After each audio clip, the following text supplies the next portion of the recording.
naik Gojek atau naik Grab atau naik produk-produk online driving lainnya yang entah itu Maxim atau apapun itu.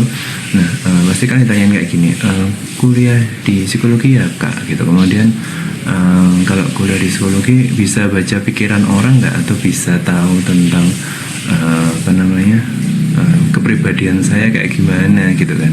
Nah, ini yang menarik sebenarnya. Kenapa? Karena nggak semudah itu ya guys buat kita bisa tahu orang itu kayak gimana gitu, atau kita pengen tahu karakter kepribadiannya seperti apa, karena itu perlu proses yang itu serius dan formal, serta perlu waktu gitu kan. Nggak yang kayak kamu lihat orang itu nangis berarti dia sedih gitu, nggak kayak gitu. Tapi kita kalau mau tahu karakteristik kepribadian orang itu perlu yang namanya assessment, atau paling enggak itu namanya adalah pengecekan atau pengumpulan data, atau yang mungkin sering kalian lihat adalah yang paling sering kalian ketahui kalau di dunia kedokteran itu kayak semacam pemeriksaan. Nah, seperti itu. Dan kalau kita ngomong tentang dunia psikologi, kalau yang bisa melakukan pemeriksaan itu sebenarnya adalah psikolog, tapi biasanya teman-teman S1 atau sarjana psikologi itu memiliki kewenangan untuk bisa melakukan proses psychological testingnya atau pemeriksaannya itu dengan diawasi oleh psikolog. Kenapa? Karena memang tidak semua lulusan psikologi khususnya S1 itu punya kemampuan untuk bisa menginterpretasi sebuah hasil tes. Jadi hanya sampai di level mengadministrasikan alat tesnya aja, atau sekedar cuma wawancara atau observasi aja. Jadi cuma sampai situ. Jadi kalau kita mau tahu kepribadian seseorang atau karakteristiknya gimana, itu prosesnya agak panjang kali lebar gitu ya. Dan itu nggak semudah itu. Dan tentunya teman-teman bisa banget buat datang ke biro psikologi atau penyelenggara layanan asesmen psikologi, atau mungkin langsung ke psikolog yang berpraktek secara mandiri. Salah satu contohnya ada di Berbinar, atau Berbinar Insight for Indonesia ini juga punya produk yang namanya psikotes atau asesmen psikologi yang bisa kalian pakai, yang bisa kalian coba gitu kan, untuk bisa tahu kira-kira aku tuh kayak gimana sih orangnya, atau kemudian aku itu IQ ku berapa, atau kemudian yang kayak kata Pak Gojek atau Pak Grab yang sering nganterin kita kadang-kadang, Pak, saya itu orangnya gimana kayak gitu. Kalau saya seperti ini kira-kira saya gimana, kalau saya cari kerja cocoknya kerja di mana, kayak nggak kayak gitu ya. Jadi kita bisa menggunakan fasilitas yang ada itu, kayak misalnya di Berbinar itu, buat mengetahui lebih lanjut pertanyaan-pertanyaan pribadi kita tentang siapa diri kita sebenarnya dan seperti apa. Salah satu contohnya, kita bisa di psikologi itu bisa menggunakan 3 macam metode. Salah satunya itu yang sering kalian tahu sebagai psikotes itu. Psikotes itu mungkin istilah yang awam digunakan di masyarakat umum tentang proses pengetesan atau proses asesmen yang dilakukan secara individual maupun secara banyak orang atau klasikal, di mana kita bertujuan untuk mengetahui aspek psikologi tertentu, tergantung tujuan dari pemeriksaannya. Kalau memang tujuannya mencari tahu tentang intelektualnya seperti apa, kemampuan kognitifnya seperti apa, maka kita akan cenderung untuk melakukan tes intelijensi. Nah, dan juga misalnya kita ingin tahu kira-kira orang itu kayak gimana kepribadiannya, atau proses berinteraksinya kayak gimana, cara dia mengambil sikap atau dia bersikap sama orang ini gimana, perilakunya gimana, dan segala macam. Biasanya kita akan melibatkan tes kepribadian juga. Tapi kalau kita itu misalkan teman-teman yang pernah dapat survei atau kuesioner yang itu tujuannya untuk penelitian untuk pengambilan data dalam skripsi, itu juga termasuk salah satu psikotes, yang itu sebenarnya konsepnya lebih ke survei atau skala, yang dimana skala itu dibuat sedemikian rupa dalam rangka tujuan penelitian. Jadi cuma untuk mengumpulkan data, tapi jika ditelusuri lebih lanjut maka kita akan bisa tahu sebenarnya dari mengisi survei tersebut kita akan tahu misalnya kita lagi ngisi tentang survei tentang pola ngisi itu kayak gimana. Nah, itu kita bisa tahu dari hasil ngisi survei itu. Tapi kebanyakan mungkin karena teman-teman S1 yang melakukan skripsi itu lebih ke arah ingin tahu atau pengen sekedar mengumpulkan data aja tanpa memberikan interpretasi lebih lanjut, maka kadang cuma sampai di level mengumpulkan data aja. Jadi teman-teman yang mengisi survei tersebut nggak akan dikasih tahu tentang hasilnya kayak gimana gitu. Jadi kayak gitu. Jadi ada beberapa batasan-batasan tertentu yang dimiliki oleh teman-teman sarjana psikologi dan yang psikolog. Kemudian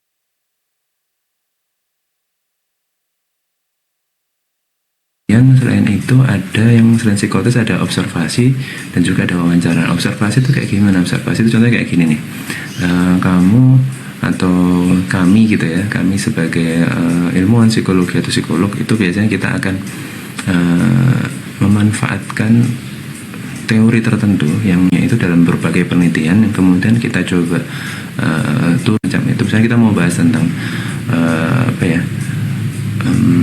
misalkan tentang achievement atau prestasi belajar atau mungkin tentang procrastination misalnya. Nah, tentang procrastination, tentang perilaku yang bermalas-malasan atau menunda-nunda sebuah kegiatan. Nah, ada teorinya tuh, misalkan the procrastination adalah kayak gitu. Nah, kemudian kita akan cari tahu kira-kira dari definisi itu tuh kita bakalan dapat definisi operasional seperti apa dari definisi si teorinya si orang pembuat teori procrastination itu. Nah, kemudian baru kita langsung cari tuh indikator perilakunya. Kadang-kadang bisa juga melakukannya melalui observasi terlebih dahulu. Jadi sambil ngelihat orang yang lagi belajar, terus ada yang menemukan sampel orang yang bermalas-malasan, kita langsung sambil lihat, terus kemudian kita cocokkan sama teorinya, terus kemudian kita akhirnya tahu, oh ada indikator perilakunya.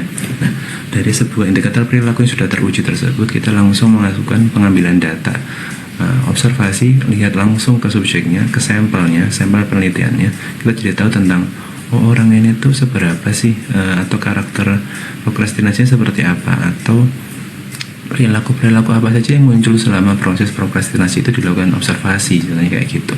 Nah, selanjutnya tadi selain ada observasi dan psikotes juga ada yang namanya wawancara. Nah, kalau wawancara tentunya itu umum banget terjadi. Contohnya kayak misalkan kalian mau ikutan beasiswa tertentu, biasanya itu juga ada sesi wawancara yang dilakukan oleh psikolog biar tahu kira-kira orang ini tuh bakalan cukup konsisten nggak proses belajarnya, sehingga kalau dikasih beasiswa nantinya ketika beasiswa itu masa periodenya habis, dia bakal mencapai tujuan dari belajarnya, yaitu berhasil dalam proses perkuliahan misalnya kayak gitu tuh. Kadang-kadang ada wawancara bisa lewat Zoom, bisa lewat langsung tatap muka gitu kan. Nah, itu biasanya ada semacam panduan wawancara. Dan juga tentu mau psikotes, observasi maupun wawancara, tiga-tiganya itu selalu akan berlandaskan pada teori psikologi yang yang sudah memang teruji validitas konstruknya. Nah, tahu dari mana itu nanti kita akan lihat dari jurnal-jurnal penelitian terdahulu yang nanti akan kita jadikan panduan untuk kita bikin wawancara tersebut. Nah, dari situ kemudian teman-teman bisa banget melalui proses wawancara itu ya, itu nanti nggak cuma tentang mau beasiswa, tapi juga ketika yang umum terjadi itu ketika kita ngikutin sebuah proses rekrutmen. Nah, kalau kalian pernah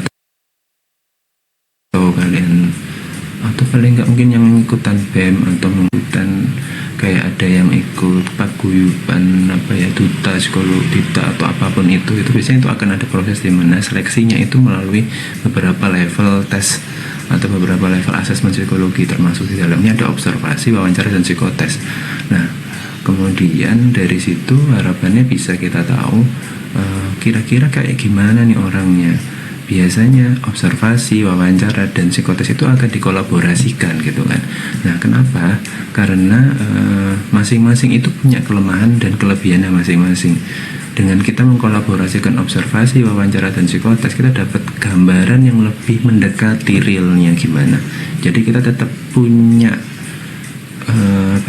kalau kita bilang ketika kita mengkolaborasikan ketiganya, kita lebih mendekati ke orang itu. Kayak misalkan saya ingin wawancara seseorang yang akan melamar bekerja di Berbinar misalkan. Nah, itu tentu akan pasti karena kita nggak kenal kan sama orangnya. Jadi kalau kita melakukan wawancara atau psikotes atau observasi di sana, itu tujuannya adalah untuk semakin mendekati kira-kira karakter orangnya seperti apa yang sesungguhnya, kayak gitu tuh tujuan dari yang namanya tes psikologi, wawancara atau observasi. Jadi yang awalnya kita 0% tahu tentang orang itu, semakin lama karena kita semakin mendalaminya dengan berbagai tools, kayak gitu observasi, wawancara maupun psikotes, kita jadi lebih mendekati sampai level mungkin 95% kayak gitu. Karena dalam psikologi apa itu namanya ada semacam apa namanya apa itu, semacam kayak ada minimal kesalahannya itu, atau apa ya, bahasa penelitian itu saya agak lupa. Nah, itu minimal 5-10%. Ya. Jadi kayak kebanyakan makin kesini makin kami berusaha untuk menurunkan level kesalahannya sampai di level 5%. Beda dengan unsur di keilmuan kedokteran ya, dimana untuk level kesalahan ini kalau bisa sampai 1%, karena memang itu lebih apa ya, lebih cenderung memiliki potensi bahaya gitu kan. Dan semakin kecil persentase kesalahannya, maka semakin besar tingkat kesuksesannya. Begitu juga dalam dunia psikologi yang 5% tadi, kayak gitu. Jadi kurang lebih kayak gitu ya buat teman-teman yang aku tadi mau awalin dengan yang namanya asesmen psikologi yang kita sering bahas sebagai observasi, wawancara atau psikotes. Nah, teman-teman semuanya juga boleh banget buat bertanya gitu kan, apapun itu, nggak harus tentang yang aku bahas barusan, tapi teman-teman bisa banget buat ikutan bertanya, kira-kira apa yang sebenarnya di unek-uneknya teman-teman atau yang ada di pikiran teman-teman, kira-kira apa sih yang pengen tahu tentang psikologi, boleh banget ditanyain, nggak harus tentang yang kita bahas pada hari ini. Karena di Berarti atau di live TikToknya Berbinar di episode ketiga, episode keempat kali ini, itu lebih ke kita bisa bahas apapun gitu kan. Kita bisa bahas segala hal yang mungkin kalian perlu tanyain, yang kalian kepoin tentang psikologi, baik itu entah kalian tentang temanmu yang sebenarnya itu selama ini kamu bingungkan tentang psikologi. Boleh banget buat bertanya, tulis aja di komen gitu ya, di bawah bisa dikomentari. Kamu bisa tanya di situ, atau kamu bisa berkomentar tentang pendapatmu tentang psikologi seperti apa. Boleh banget buat tulis di bawah situ supaya kita lebih bisa interaktif untuk kita ngobrol lebih lanjut gitu guys, sobat Binar semuanya. Kayak gitu. Terus apalagi ya, mungkin ada yang mau tanya, boleh banget dijawab di situ atau ditanyakan di situ. Nah, tentang itu kemarin juga suka duka menjadi psikolog. Suka menjadi psikolog apa ya? Karena kadang gini nih, karena kami itu terbiasa untuk menangani problem orang lain, tapi belum tentu bisa menangani problem diri sendiri ya. Itu yang kadang-kadang menjadi salah satu dukanya gitu ya, bahwa kebiasaan membantu orang lain itu belum tentu bisa dipraktekkan untuk diri sendiri. Yang itu mungkin jadi beberapa hal yang harus harus diperhatikan oleh seorang psikolog ya, bahwa kesejahteraan diri sendiri atau kebahagiaan diri sendiri juga kadang-kadang penting. Karena ada yang bilang kalau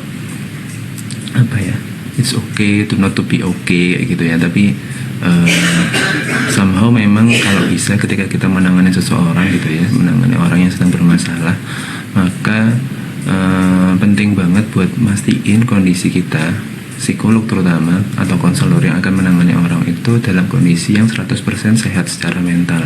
Kenapa? Karena bagaimana mungkin kita bisa menangani orang lain jika seandainya psikolog tersebut sedang dalam permasalahan tertentu, karena itu jadi akan permasalahan tersendiri buat kita memberikan masukan yang positif buat orang lain. Jadi pastikan ketika kalian berhadapan sama psikolog, juga psikolognya dalam kondisi yang optimal gitu kan. Kadang-kadang ada situasi di mana kita sebagai customer atau kalian sebagai customer itu juga perlu juga aware tentang layanan psikolog itu seperti apa, biar tahu gimana itu psikolognya itu izin prakteknya aktif apa enggak, itu juga perlu kalian tahu. Terus kemudian psikolognya ini dia lebih banyak menanganin permasalahan apa, karena setiap psikolog punya expertise atau keahliannya masing-masing. Kemudian juga tidak semua psikolog juga punya metode yang sama kayak gitu kan.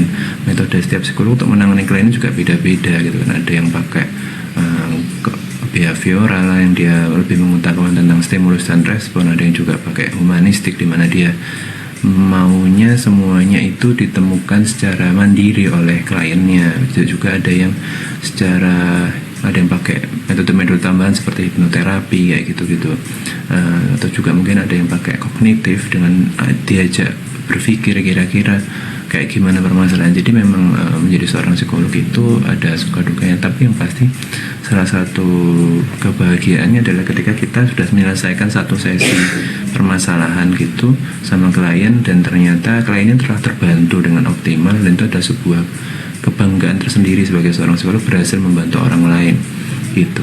Tapi memang dukanya adalah seperti itu, apalagi ketika gini nih, ada kalanya sebagai psikolog itu kita ada kondisi selain tadi kita belum tentu bisa menangani masalah kita secara pribadi, tapi juga bisa jadi situasi tertentu itu kita juga bakal di titik yang nggak berhasil buat bantu orang lain. Nah disitulah seharusnya orang itu jadi lebih paham bahwa sebenarnya, atau psikolog itu jadi lebih paham bahwa sebenarnya ini saatnya kamu untuk merekomendasikannya kepada orang lain. Jadi ketika sudah menemukan jalan buntu untuk menangani sebuah permasalahan, maka psikolog tersebut harus lapang dada, legowo bahwa sebenarnya ini bisa direkomendasikan kepada profesional psikolog lainnya yang lebih menguasai permasalahannya kayak gitu. Jadi supaya apa? Supaya juga permasalahan ini segera diselesaikan, permasalahan kliennya segera diselesaikan. Terus kemudian yang berikutnya, buat kalian customer juga yang merasa tidak ada perkembangan dari proses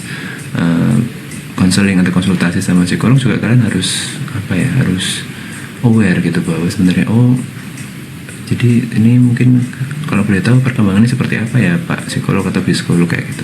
Kalau memang pertemuan pertama saya seperti ini, pertemuan kedua seperti ini, mau solusinya seperti apa, atau mungkin saya bisa di referkan atau direkomendasikan untuk bertemu dengan psikolog lainnya yang mungkin untuk bisa bantu saya lebih lanjut kayak gitu. Nah kurang lebih kayak gitu ya Mas atau Mbak, nothing special. Senang suka duka menjadi seorang psikolog. Kemudian apalagi ya seorang lebih seperti itu ya.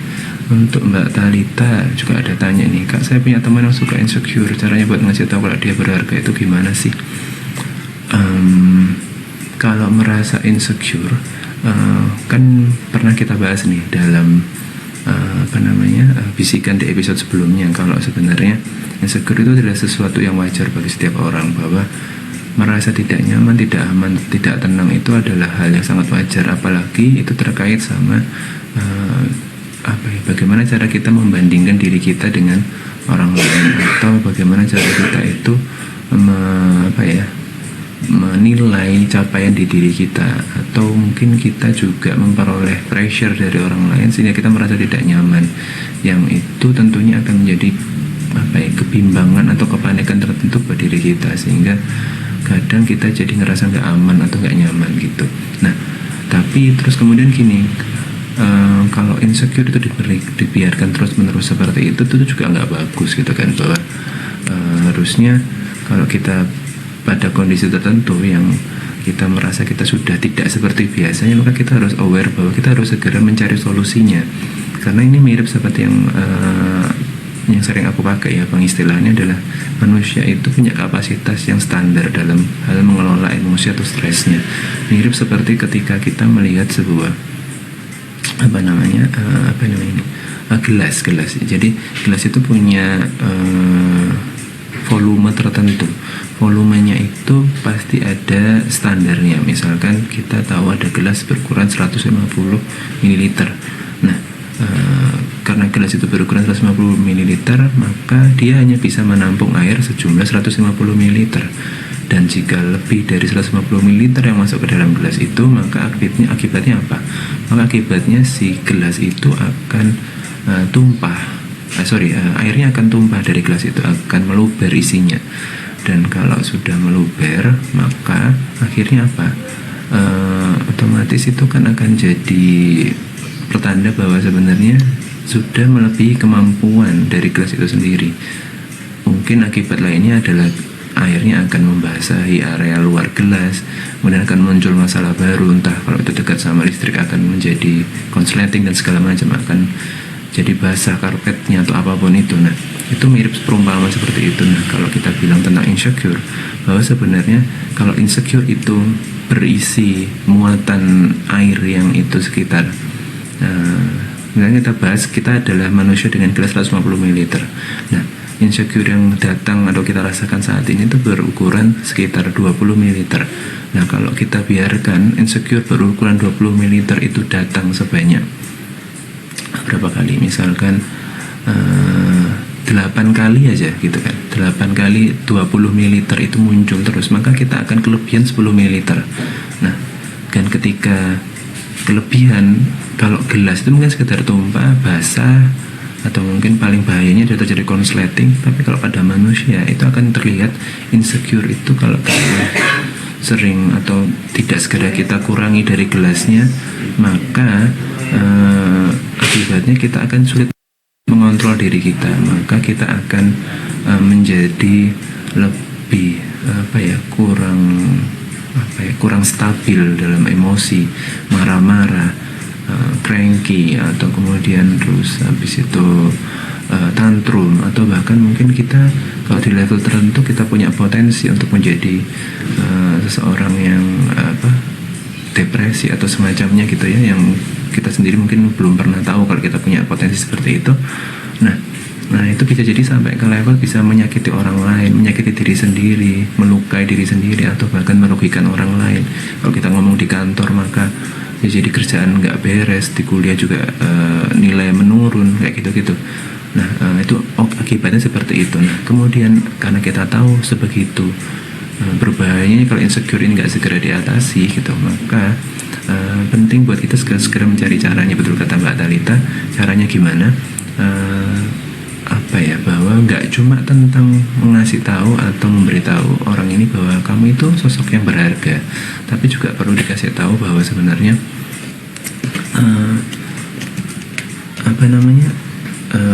orang itu perlu untuk mengidentifikasi kira-kira potensi-potensi di sekitarnya itu kayak gimana. Misalkan selama ini dia itu suka ngebandingin dirinya dengan apa gitu misalkan, atau dengan orang lain. Kemudian kalau dia suka ngebandingin dirinya dengan orang lain, kemudian apa yang dia pikirkan dari proses itu, proses berpikirnya dia dalam rangka mencari motivasi kah, atau dia sendiri malah membuat dirinya makin insecure, makin gak pede, atau dia tuh dalam rangka seperti apa. Itu perlu kita cek dulu.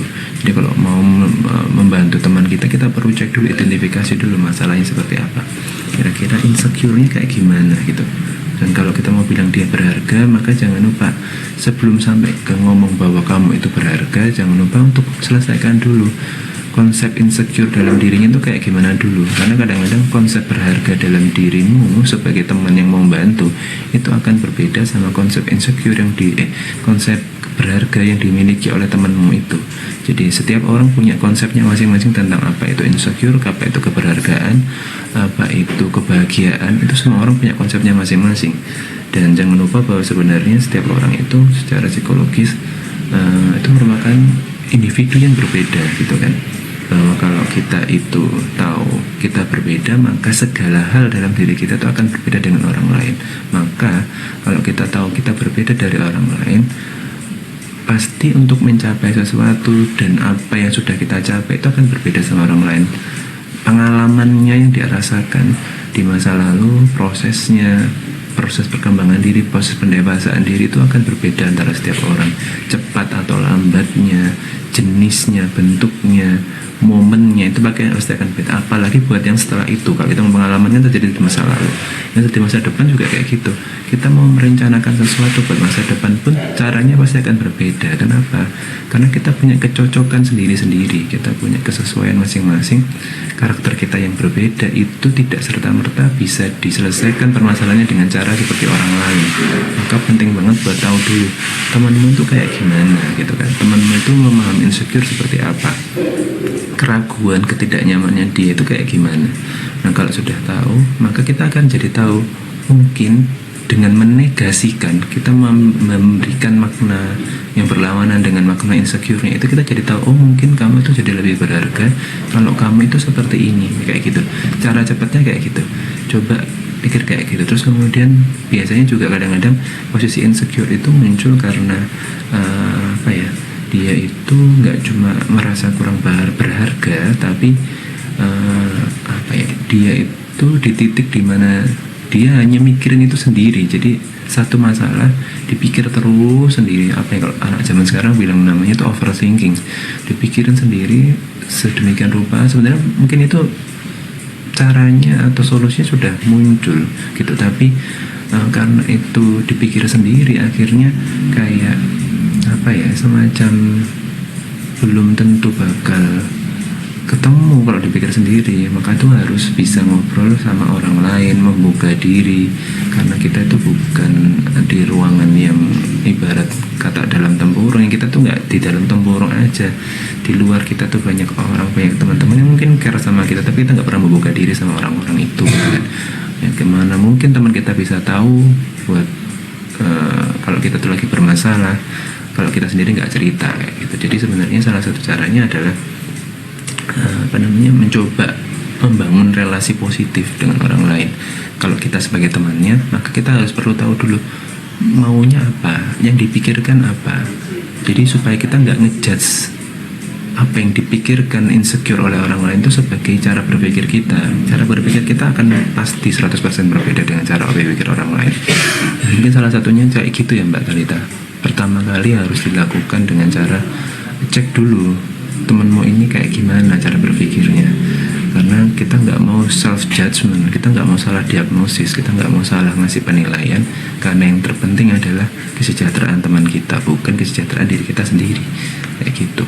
Jadi gitu, berharga menurut kita belum tentu berharga buat teman kita gitu. Dan jangan lupa kita harus menerima segala macam apapun masukan dari teman kita itu. Kalau dia ternyata nggak suka sama cara kita mendekati dia, nggak approach dia gitu, maka kita harus legowo. Oh mungkin kita salah, kita terlalu memaksakan dirinya. Nggak selalu teman itu benar gitu ya. Maka saya bilang juga posisikan dirimu dengan baik gitu, karena kadang-kadang tidak selalu selamanya berada di lingkungan pertemanan itu juga sesuatu yang positif. Jadi situasi menyendiri atau situasi sendiri atau silent moment itu menjadi sesuatu yang berharga juga. Jadi mungkin berikan ruang dan waktu buat temanmu untuk menenangkan dirinya, merasakan dulu insekuritasnya seperti apa. Kemudian beberapa saat kemudian kita baru masuk buat bertanya, kira-kira apa yang bisa saya bantu, atau kalau kamu butuh bantuan kamu bisa cerita sama saya, kalau nggak cerita juga nggak apa-apa, atau kalau memang kamu mau didengarkan aja juga boleh. Jadi gitu ya, letakkan betul dirimu seperti layaknya orang yang memang betul-betul ingin membantu secara 100%, bukan meletakkan cara berpikirmu kepada orang lain kayak gitu. Mudah-mudahan terjawab ya Mbak Talita ya, panjang kali lebar jawaban saya. Kemudian ini nothing special. Kalau ngelihat fotonya sepertinya cowok sih. Kak Dani pernah nggak emosinya terpengaruh saat melakukan konseling dengan klien yang emosinya terganggu? Kalau jujur pernah gitu kan, tapi sekarang yang perlu skill yang diperlukan adalah gini, bagaimana caranya agar keterpengaruhan emosi kita terhadap akibat dari emosi dari klien kita itu tidak muncul setelah proses konseling. Nah, itu menjadi profesional itu salah satu caranya gitu kan. Caranya seperti itu. Jadi memastikan proses konseling ini tidak terganggu dengan emosi pribadi seorang psikolog.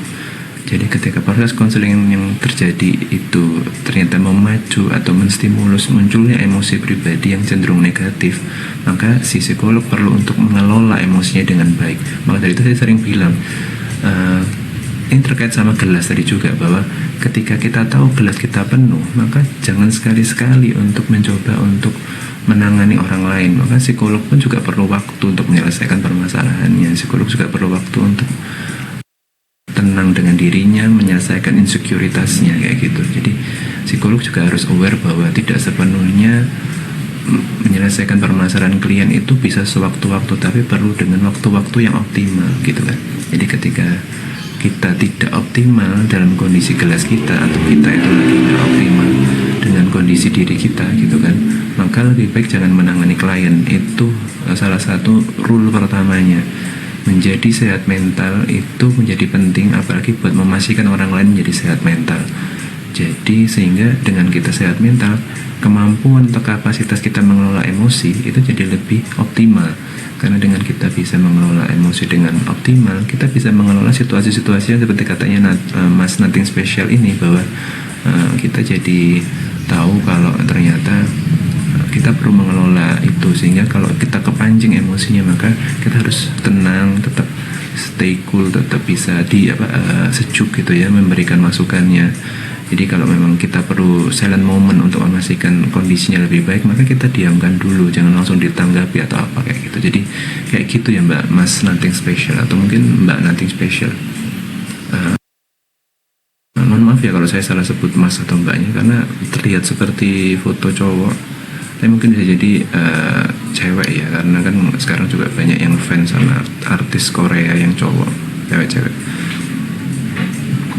gitu. Terus apa lagi nih, ada Mas Rifki Bagaskara, tips mengurangi overthinking dong Mas, kadang malam-malam tuh kepikiran takut nggak jadi apa-apa.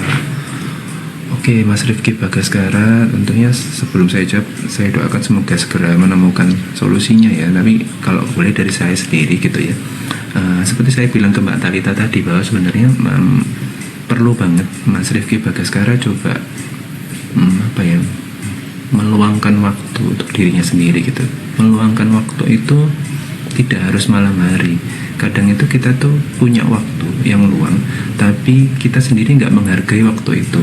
Kayak misalkan kita punya, misalnya kita kerja atau kita lagi kuliah, itu pasti kan ada waktu jam istirahat, ada waktu jam makan siang, ada jam pagi hari ketika kita bangun pagi hari sebelum menuju kantor atau menuju kampus, itu kan ada sekian waktu yang kita perlukan, yang kita miliki gitu ya sebelum kita berangkat, atau mungkin malam hari. Tapi jujur menurut saya akan lebih baik kita luangkan waktu itu di saat pagi hari sebelum beraktivitas, atau di siang hari di jeda antar aktivitas itu di waktu jam istirahat. Kenapa? Karena dengan kita itu meluangkan waktu untuk diri kita itu, kita punya momen buat kita tuh berpikir. Karena kenapa? Karena kita kadang itu menggunakannya itu justru di malam hari seperti yang dilakukan oleh Mas Rifki Bagaskara itu.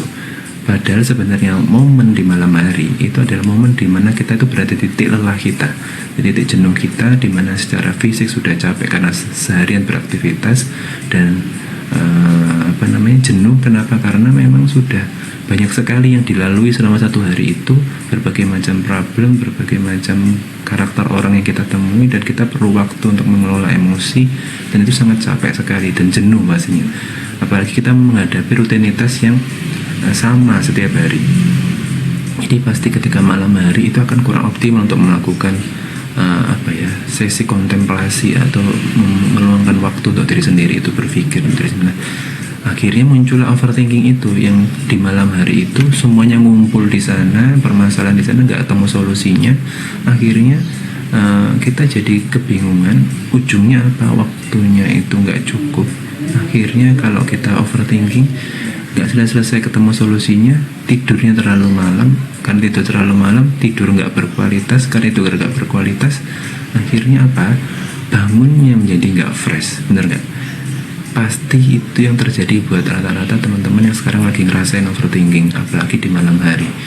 Tidurnya itu nggak berkualitas, mungkin bahkan ada beberapa yang sampai mimpi buruk, atau mungkin bukan masalah mimpi buruknya mungkin, atau mungkin bisa jadi tidur kebangun gitu. Nggak cuma masalah kebangun gara-gara mimpi buruk, tapi juga mungkin kebangun karena mungkin tiba-tiba kaget atau apa gitu ya, yang itu jadinya nggak optimal tidurnya. Ujungnya apa? Bangun nggak fresh. Dengan bangun nggak fresh itu apa? Muncul masalah baru lagi. Masalah barunya itu apa?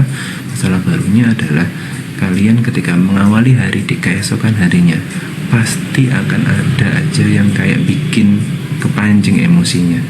Jadi emosi, jadi nggak mood, jadi nggak semangat, motivasinya kurang kayak gitu-gitu. Nah, jadi gimana? Jadi coba mulai untuk meluangkan waktu, susun waktu yang tepat, susun waktu yang baik. Misalkan kalian punya waktu sehari sama dengan 24 jam. Nah, sudah tahu sehari itu sama dengan 24 jam, maka setiap detik, setiap menit itu berharga. Jangan melakukan kegiatan-kegiatan yang itu mungkin kurang produktif. Makna produktif itu tidak selalu terkait sama uang atau finansial, tapi produktif itu selalu juga bisa dikaitkan dengan kebermanfaatan terhadap diri kita sendiri. Karena kita tahu ini bermanfaat, maka akhirnya memberikan hasil yang positif buat diri kita. Itulah yang juga dikatakan dengan produktif. Jadi karena kita tahu kita waktunya 24 jam, misalkan aku kuliah jam 8 sampai jam 12, aku kerja sampai jam 11 sampai jam 12, kemudian lanjut lagi jam 1 sampai jam 4 atau jam 5, maka aku punya waktu-waktu luang di jam segini, aku berangkat jam segini, perjalanan di kantor jam segini, kayak gitu-gitu. Nah, punya jamnya yang pasti gitu ya, Sabtu Minggu aku ngapain. Nah, itu tuh harus punya jadwalnya. Kenapa kok perlu punya jadwal seperti itu? Supaya kita punya waktu untuk diri kita sendiri. Karena overthinking itu biasanya muncul juga karena kita itu kurang punya banyak referensi tentang bagaimana menyelesaikan sebuah permasalahan.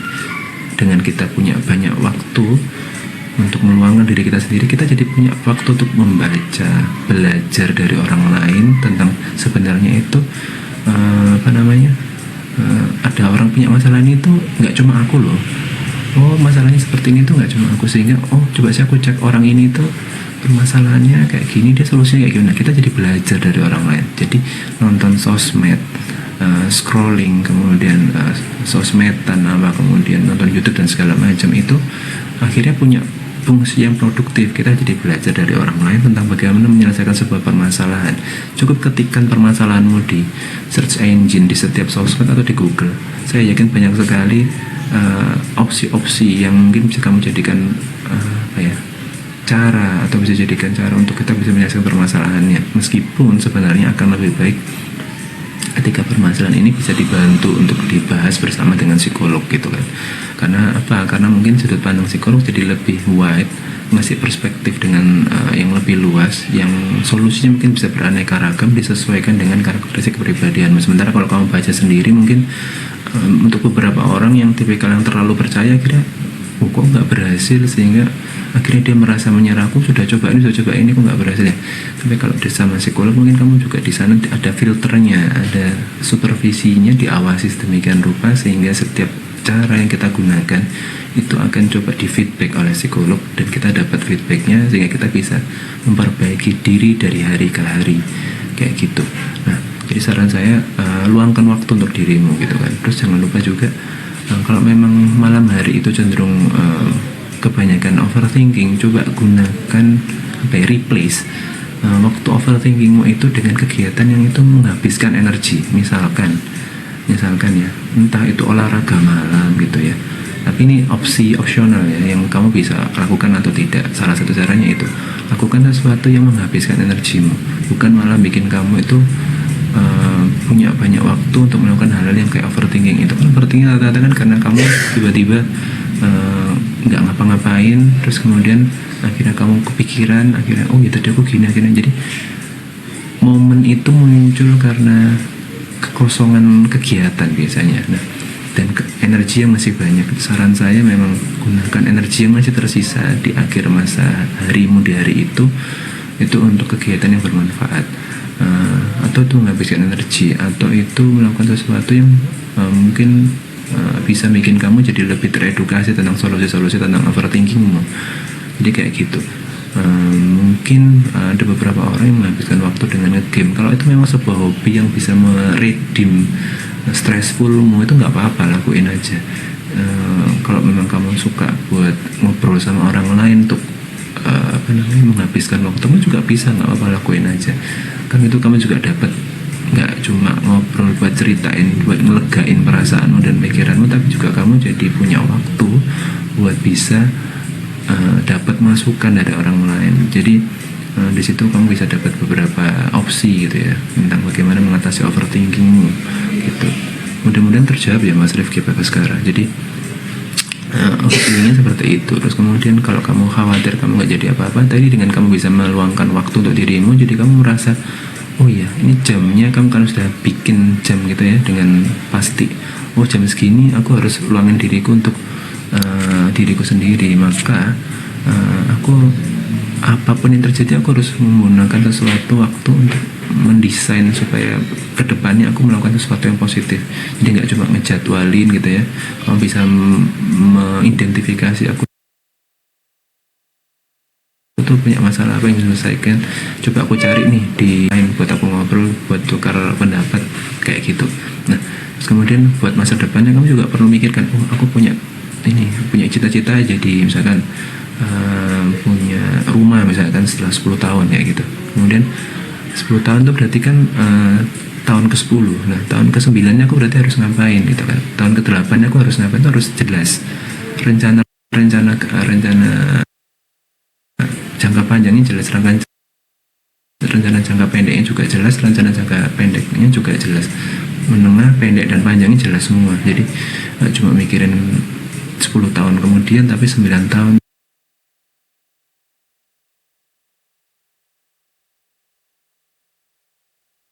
8 tahun, 7 tahun, 6 tahun, 5 tahun, 4 tahun, sampai 1 tahun.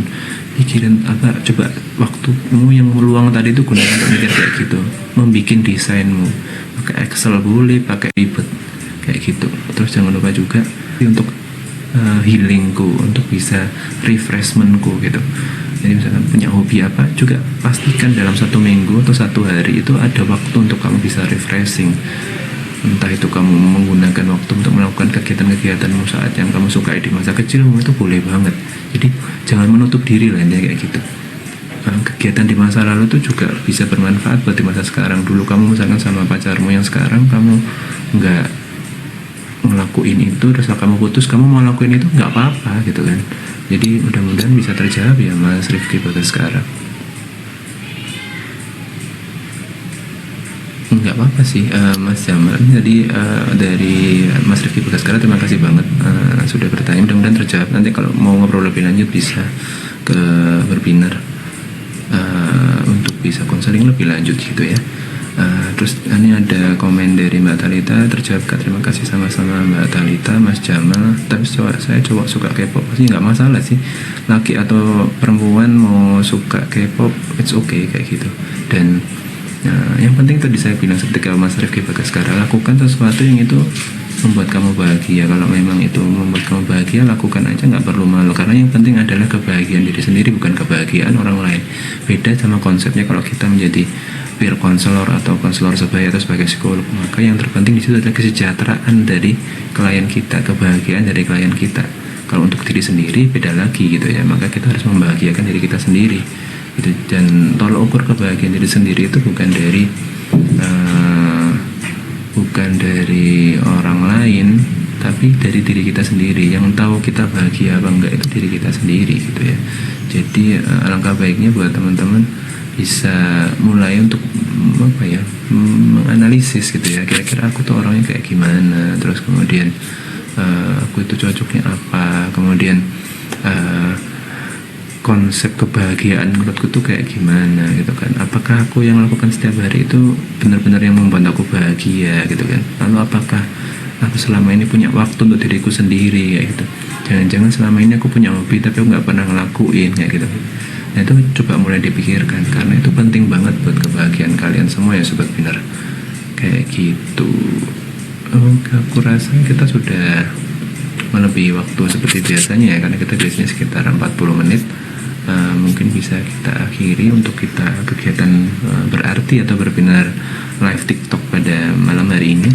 Atau berarti itu singkatan dari berbinar here's to you. Jadi saya akan dan mungkin psikolognya berbinar nanti lainnya juga akan mencoba hal yang sama gitu untuk beberapa episode ke depan. Yang lainnya tentu selain saya juga bisa bergabung buat ngebahas, berkenalan langsung sama teman-teman semuanya. Dari saya sih sekian gitu ya. Mudah-mudahan bisa terjawab teman-teman semuanya tadi yang sudah bertanya gitu kan. Dan buat kalian yang baru bergabung, mohon maaf banget, ini kita juga sudah akan berakhir sesinya gitu kan. Dan kita akan ketemu lagi di minggu depan, di weekend gitu kan. Mudah-mudahan setiap minggu malam ya, tapi tidak bisa dipastikan juga, bisa jadi juga Sabtu malam. Let's see, nanti akan diumumkan pastinya di TikToknya Berbinar dan Instagramnya Berbinar di @berbinar.in. Terima kasih banget buat semua teman-teman yang sudah hadir pada malam hari ini bersama saya dan Berbinar Insight for Indonesia. Dan tentunya buat kalian yang pingin buat coba rasain produk Berbinar kayak gimana, itu kan kita punya ada 3 produk utama, ada kelas, konseling, dan psikotes. Kalian bisa banget buat cobain, cek di link tree-nya Berbinar, di bio-nya TikTok Berbinar maupun di bio-nya Instagram Berbinar. Di sana ada berbagai link yang bisa kalian gunakan untuk pendaftaran untuk mencoba produk-produk kami. Kami juga punya Berbinar Plus, di mana kalian bisa buat belajar dari para expert di bidangnya tentang bagaimana caranya untuk bisa sukses di dalam pekerjaan atau profesi tertentu. Apa aja jenis profesinya, nanti kalian bisa cek di dalam link tree-nya Berbinar di Berbinar Plus gitu. Dan soon to be kami juga akan merilis website kami yang terbaru, dan kami akan umumkan nanti di TikTok dan Instagram Berbinar. Terima kasih buat kalian semuanya, sampai ketemu lagi di episode minggu depan.